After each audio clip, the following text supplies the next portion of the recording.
Dan dari fraksi Partai Demokrat yang tak kalah viral dari Profesor Wamen, Ibu Anita Yakobaga. Silakan Ibu Anita, ada 3 anggotanya yang mungkin perlu diperkenalkan dulu.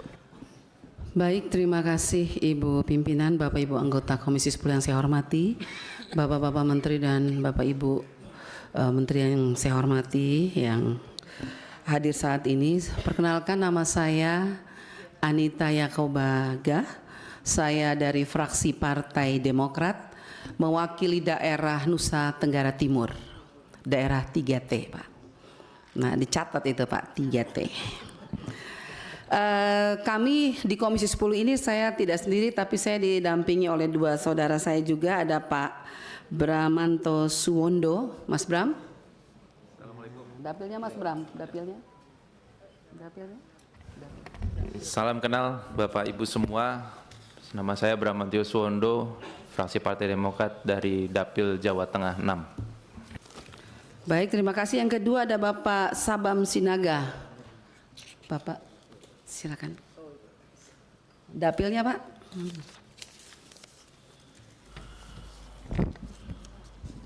Terima kasih Bu Anita. Perkenalkan, saya Sabam Sinaga dari fraksi Demokrat, Dapil Sumatera Utara 2, 19 kabupaten kota. Terima kasih. Banyak ya. Horas.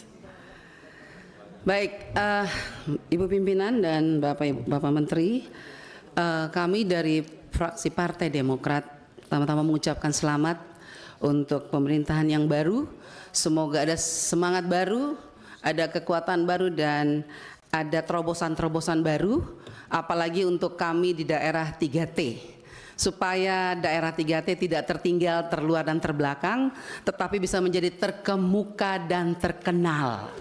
Itu kerinduan kami daerah 3T. Oleh sebab itu yang pertama kepada Bapak Menteri Pendidikan, sebentar Pak, susah salah sebut nih. Ya, Bapak Menteri Mendikdasmen ya, Mendikdasmen. Saya sangat bersyukur dengan pendidikan bermutu untuk semua. Dan doa kami Pak, semoga pendidikan bermutu untuk semua ini betul-betul terlaksana dengan baik sampai ke tingkat daerah, khususnya daerah 3T. Karena kita ketahui selama ini bahwa persoalan di daerah 3T masih sangat kompleks. Kalau kita bicara soal prasarana dan prasarana sekolah, masih banyak yang hancur.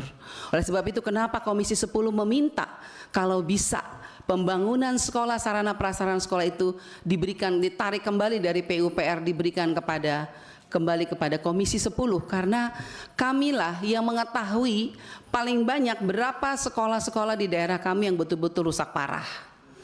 Bahkan masih ada sekolah-sekolah yang layaknya kandang binatang Pak, tapi isinya manusia. Itu sangat menyakitkan sekali, apalagi menurut saya sebagai daerah yang 3T, saya rasa ini tidak adil. Dan ini sudah saya berulang kali saya katakan kepada para menteri yang terdahulu. Saya berharap dengan pemerintahan yang baru, dengan Pak Menteri, saya berharap rubahlah wajah-wajah ruang kelas yang layaknya binatang itu, tetapi betul-betul bisa layak untuk ditempati oleh anak manusia. Apalagi mereka tertinggal dan terbelakang, mereka penuh dengan harapan-harapan dengan pemerintahan yang baru.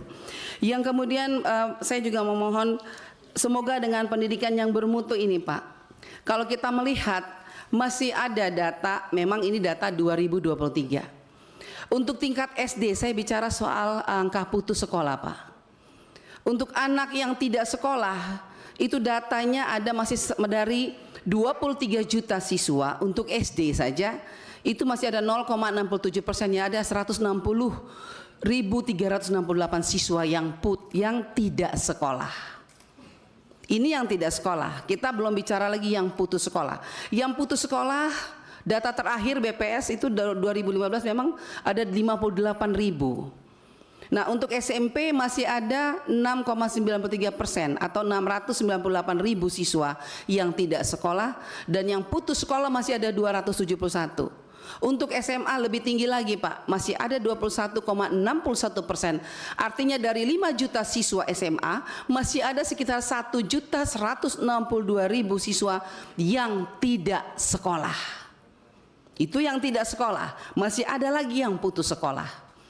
Inilah sebetulnya kegagalan sebetulnya yang kita melihat bahwa pemerintah mengatakan, kita semua selalu mengatakan bahwa pembukaan undang-undang memajukan kesejahteraan umum mencerdaskan kehidupan bangsa. Bahkan pasal 31 ayat 1, setiap warga negara berhak mendapatkan pendidikan. Ayat pasal 31 ayat 2 ayat 3, meningkatkan keimanan, ketakwaan dan serta akhlak mulia dalam rencana mencerdaskan kehidupan bangsa. Tetapi pertanyaan kami dari Demokrat, kenapa masih banyak anak yang tidak sekolah dan masih banyak yang putus sekolah? Inilah PR besar untuk Pak Menteri yang baru ini, ya, menyelesaikan PR-PR yang belum diselesaikan oleh pemerintahan yang kemarin. Dan tujuan kita semua adalah pendidikan bermutu untuk semua betul-betul tercapai dengan baik. Oleh sebab itu Pak, sekali lagi saya mohon perhatikan angka-angka putus sekolah dan anak-anak yang tidak sekolah ini. Yang berikut Pak, saya juga mau sangat setuju dengan asta cita Kabinet Merah Putih. Semoga ini betul-betul bisa memperkuat pembangunan sumber daya manusia khususnya daerah 3T. Lagi-lagi 3T Pak. Ya, karena memang semua program baik, semua anggaran kita setujui, tapi yang terjadi adalah selamanya daerah 3T tidak bisa menikmati apa yang selalu dibangga-banggakan oleh kita di pusat. Contoh saya sudah katakan tadi, salah satunya sarana prasarana. Kemudian kesejahteraan guru-guru Pak. Ada sertifikasi guru, tetapi ada juga sertifikasi yang ditahan-tahan oleh pemerintah. Saya tidak tahu pemerintah pusat atau pemerintah daerah, tapi kayaknya itu pemerintah daerah. Nah, artinya saya mohon ketika program ini dijalankan, tolong juga pengawasannya ditingkatkan Pak. Ya, apapun yang Bapak putuskan di tingkat pusat, tolong pengawasan sampai ke tingkat daerah harus menjadi prioritas. Karena tidak ada gunanya kita bicara program dan anggaran banyak kalau pengawasannya lemah. Nah, ini yang terjadi selama ini. Kemudian saya juga mohon Pak, ketersediaan guru-guru di daerah pedalaman. Masih banyak daerah pedalaman yang tidak ada guru karena terlalu jauh.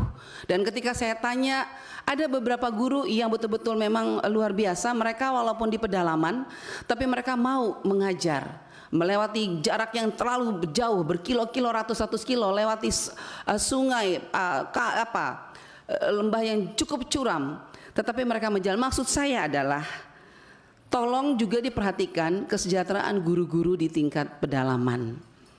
Mungkin gajinya tidak bisa disamakan sistem kinerjanya Pak. Guru-guru yang di kota masa disamakan dengan guru-guru yang mengajar di pedalaman. Yang di kota bangun pagi naik mobil sampai mengajar selesai. Tapi yang di pedalaman mesti naik perahu, turun lembah, segala lewat sungai, lewat apa? Kalau kita NTT mengatakan lewat kali yang besar. Mesti tunggu kalau musim banjir, mereka mesti tunggu dulu. Kadang-kadang ada guru yang hanyut terbawa banjir. Maksud saya beri penekanan kepada guru-guru yang di pedalaman. Apa yang kita mau melakukan untuk mereka? Paling tidak ada perhatian pemerintah secara khusus untuk mereka di pedalaman. Paling tidak diberi reward atau apa Pak. Mungkin gajinya dibedakan dengan guru-guru yang enak-enak saja di kota. Artinya kalau guru-guru di kota kan tinggal jalan. Tapi di sana itu susah sekali. Nah, saya mohon penekanan itu Pak. Kemudian saya juga minta kita masih tetap mesti memberikan keadilan kepada guru-guru swasta. Sampai saat ini Bapak, guru-guru swasta masih tetap berteriak mohon keadilan karena mereka juga sudah mengajar anak bangsa cukup lama. Tetapi ketika mau bicara soal P3K, mereka tetap dibedakan. Ternyata ketika kita melihat bahwa ada di Permendagri 348.5 bahwa setiap guru-guru yang akan mengikuti P3K mesti mendaftar melalui instansi pemerintah. Nah, jadi ketika mereka daftar di sekolah negeri, maka ketika mereka lulus, mereka harus mengajar di sekolah negeri. Nah, bagaimana dengan sekolah swasta yang awalnya mereka mengajar di situ, tapi mereka tidak bisa kembali ke sekolah itu. Nah, ini menjadi kekosongan di sekolah-sekolah swasta. Mohon Pak Menteri, Bapak Menteri yang baru, tolong masalah-masalah ini mungkin dibicarakan lagi dengan Kemendagri, apakah ada pasal-pasal atau keputusan Menteri yang harus dirubah supaya bisa mewujudkan keadilan sosial bagi seluruh rakyat Indonesia, baik siswa maupun guru-guru maupun sarana prasarana pendidikan. Kemudian saya juga mohon Pak, semoga pendidikan untuk semua, pendidikan bermutu untuk semua ini, terutama layanan pendidikan inklusif. Bapak Ibu, di pedalaman banyak anak-anak yang tidak bisa bersekolah Pak, karena orang tuanya takut anaknya diperkosa di tengah jalan.